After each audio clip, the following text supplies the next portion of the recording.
हर्षद मेहता 1980 से 90 के दशक में स्टॉक मार्केट का वो बेताज बादशाह जिसने स्टॉक मार्केट की दशा ही बदल डाली।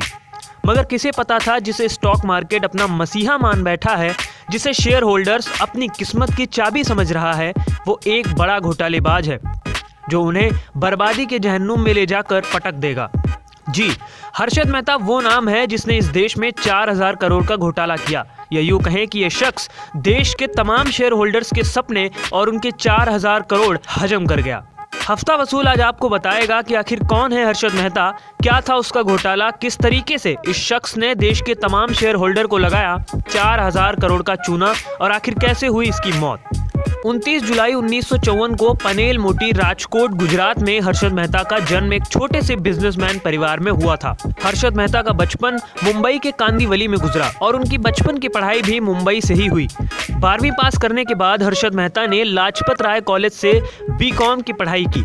फिर अगले 8 साल तक छोटी छोटी नौकरियां की। 1976 में बीकॉम पास करने के बाद हर्षद ने पहली नौकरी new India assurance company limited में बतौर सेल्स पर्सन की, और उसी वक्त उनका इंटरेस्ट शेयर मार्केट की तरफ जागा और उन्होंने नौकरी छोड़ हरिजीवन दास नेमीदास सिक्योरिटीज नाम की ब्रोकेज फर्म में बतौर जॉबर नौकरी ज्वाइन कर ली और प्रसन्न परिजीवन दास को अपना गुरु मान लिया। प्रसन्न परिजीवन दास के साथ काम करते हुए हर्षद मेहता ने स्टॉक मार्केट के हर पैतरे सीखे और 1984 में खुद की grow more research and asset management नाम की कंपनी की शुरुआत की और बॉम्बे स्टॉक एक्सचेंज में बतौर ब्रोकर मेंबरशिप ली।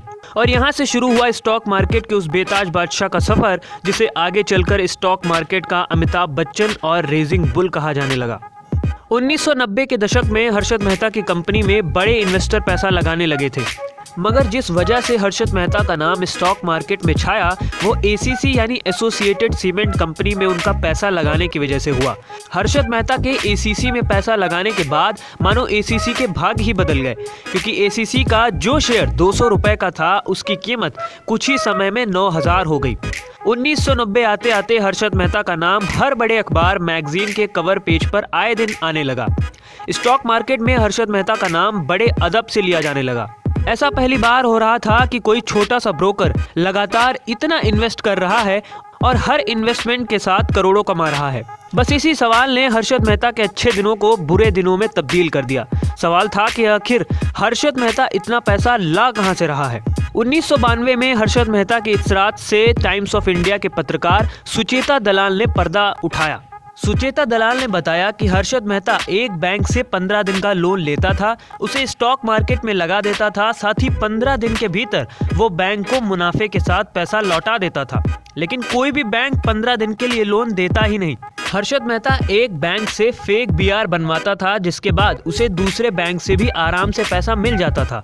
हालांकि इसका खुलासा होने के बाद सभी बैंक ने उससे अपने पैसे वापस मांगने शुरू कर दिए। खुलासा होने के बाद मेहता के ऊपर 72 क्रिमिनल चार्ज लगाए गए और कई सिविल केस भी फाइल हुए।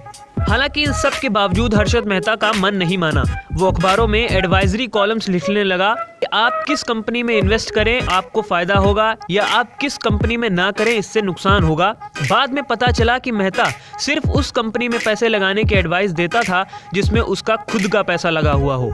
हर्षद मेहता ने 1993 में पूर्व प्रधानमंत्री और उस वक्त के कांग्रेस के अध्यक्ष पीवी नरसिम्हा राव पर केस से बचाने के लिए 1 करोड़ घूस लेने का आरोप भी लगाया था। हालांकि कांग्रेस द्वारा इसे सिरे से खारिज कर दिया गया था। हर्षद मेहता पर कई सारे केस चल रहे थे, मगर उसे मात्र एक केस में दोषी पाया गया था। सुप्रीम कोर्ट ने उसे दोषी पाते हुए 5 साल की सजा और 25,000 रुपए का जुर्माना ठोका था।